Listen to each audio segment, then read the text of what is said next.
Welcome in. Good morning, good afternoon, good evening, wherever and whenever you are tuning in from. Welcome to Coaching Over Cacao. I'm your host, Kiki, and I go live every Wednesday at 7:30 for chats on marketing, mindset, energetics, how to keep you in your most aligned state. Many of the topics come from requests from beautiful souls like you in this group. So today we are wrapping up the fifth and final ingredient of our posting potion magic.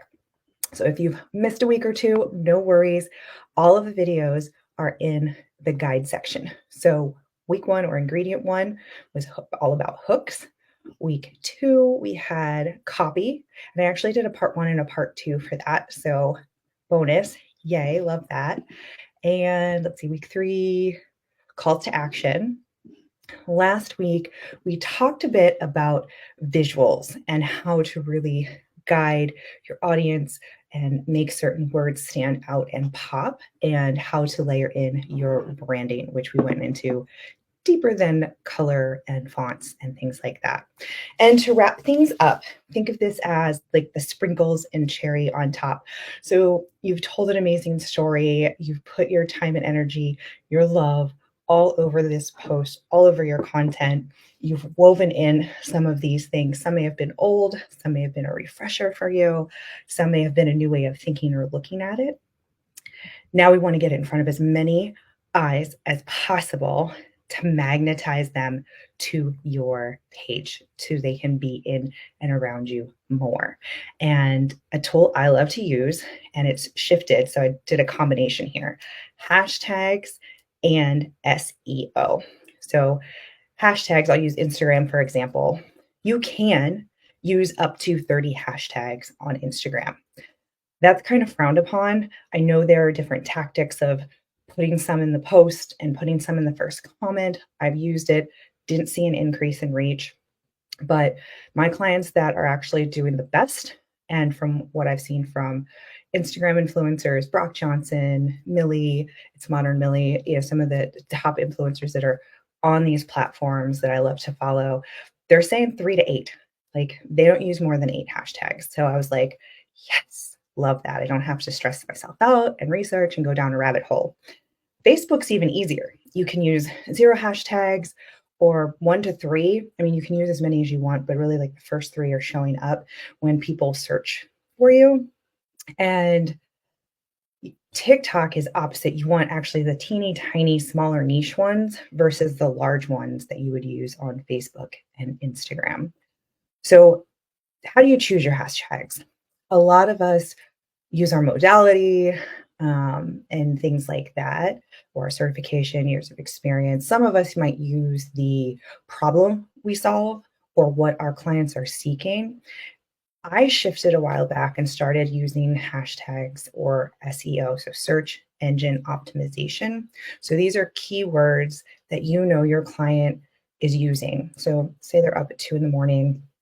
What are they Googling? What questions are they asking? And what keywords can you include in your content as well as at the bottom, right? So Instagram, Facebook, TikTok, you can add words, you can add words on reels and hide them. You can add words on stories and hide them, but the algorithm still reads that and will still push out your content to people that are using those hashtags and those keywords. So you want to think of it like you are programming the algorithm to specifically send your people to your page. So we talked about in an earlier week, what are my people searching for? Is it hope? Is it better sleep?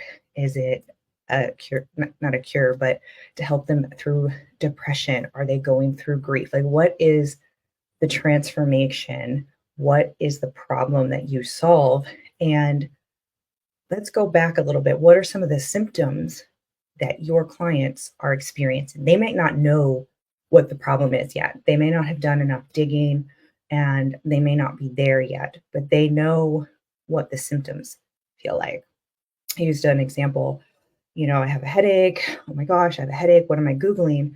I'm probably not Googling dehydration, right? I'm probably Googling migraine and forehead pain and tension in my head, right? I'm worried about the symptoms. And I have not moved on to what the actual problem is or the root cause, if that resonates with you. So many of our clients don't really know and might need our help in guiding them to what the actual problem is. And if we're only talking about the problem, they're going to scroll by and we want them to stop and hang out. We know we can help them, right? And our knowledge is up here. We have to dial it down a little bit and remember where we were when we started. Because many of us coach and support and offer services and healing around things that we ourselves have gone through. So, what were you Googling? What were you feeling? What accounts were you searching for when you were in that place? And you can also look at if there are people doing similar things, what hashtags are they using, right? Do you see a pattern? And I look at this as more of an art form than a science, right? This is you getting to tap into your intuition. This is you getting to trust yourself. I even have clients that don't use hashtags at all and are crushing it. So this is like the very last thing after you've put your time and energy into all the other ingredients, but it can help train the algorithm to show it to more people who are your soul aligned clients. So it'll expand your reach beyond your current followers, right? Probably have a loyal following already, whether it's friends, family, strangers who have become friends, loyal supporters, raving fans. They're going to click and love, and you start to see patterns of the same people. Love that. Want to keep that, want to nurture them, and continually grow our account and reach more people. So the hashtag and or search engine optimization are two cherries on top to get those new eyes onto your account. And then going a little deeper, niche hashtags attract an even higher targeted audience. So if you're like, Kiki, I help perimenopausal women with 2 kids, and like you can go bananas with the niche, or the female entrepreneur that is a mom, the mompreneur, right? So look at your niche, and are there hashtags you can use that would specifically bring in more of your people, right? We want to hit the easy button. You've already done all the heavy lifting. We want to get it in front of as many people as possible, right? And then using a mix of popular and niche hashtags is really going to increase your discoverability. So if you don't have a hashtag strategy, or if you've been willy-nilly about it, now is a great time to put a plan in place. I recommend at least 21 days, 30 is what works for me, and say, I'm going to commit to using 3 hashtags on every post from here until the end of November. And then you can look back and see which ones performed well. You can actually modify every week. I try not to do it daily because it's not always accurate. I like to see more of a week because you get more ebbs and flows. And then you can see which hashtags drew in new eyes. Did you get new likes of people that aren't following you yet? And really utilize the data for your benefit. So SEO friendly words helps your content get discovered. So maybe you posted something over the summer, but because you used hashtags and SEO, people that are looking for things to help them, right? We're coming up on the holidays. It could be a stressful time of year for people. It can be a depressive time of year. It's hard, right? It can also be happy and joyful. Like there's contrast there. And people are usually looking for gift ideas. Do you offer gift cards? They're looking for help and hope and what to eat, or how to manage their stress, how to manage their sleep. There's so many different things that they're going to be searching for around this time of year specifically. And if you use things 3 months ago, 6 months ago, you're going to show up in their searches, depending on how often those keywords are used and if you used it on more than one piece of content. So that's to your benefit. It's not, oh, I haven't used it, or I used it intermittently.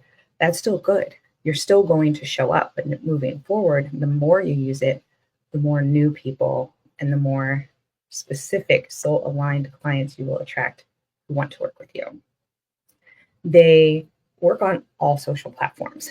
I believe TikTok, great. That's always been built in. Instagram is much better about it. Facebook has always had that built in. YouTube was built on it. Not sure about X or Threads or LinkedIn because I'm not on those, but I'm sure those are built in. I feel like every platform has moved to this type of model so that AI can search and pull things up faster and help people and incentivize them for looking and staying on their platform instead of, I'm going to go over here to Google. Like, they want people to stay on their platform. So they made it easy. Optimizing your content so you can go back and edit your content. You can repurpose content. If you had, let's say, an amazing post and it got a lot of views or a lot of likes, it could be a post, a carousel, a reel, the type doesn't matter. You can repurpose that. Maybe you want to tweak the copy, add some hashtags and SEO, and now it's going to bump to the top of people's feeds when they're searching for that topic, right? So if you haven't used keyword optimization yet, awesome. This is a great new tool for you. It is going to change the game. It will take some time. It might take 3 days. It might take a week. It could take a month. The consistency is key, right? And we don't want your beautiful, amazing content, your message, your medicine to get buried in searches and not show up. We want it to pop, right?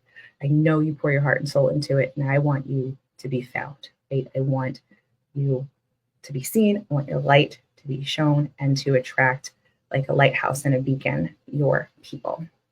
So last thing I'll leave you with, trends and timing. So tapping into current trends and timely events like Halloween. This whole month was Halloween themed coaching over Cacao.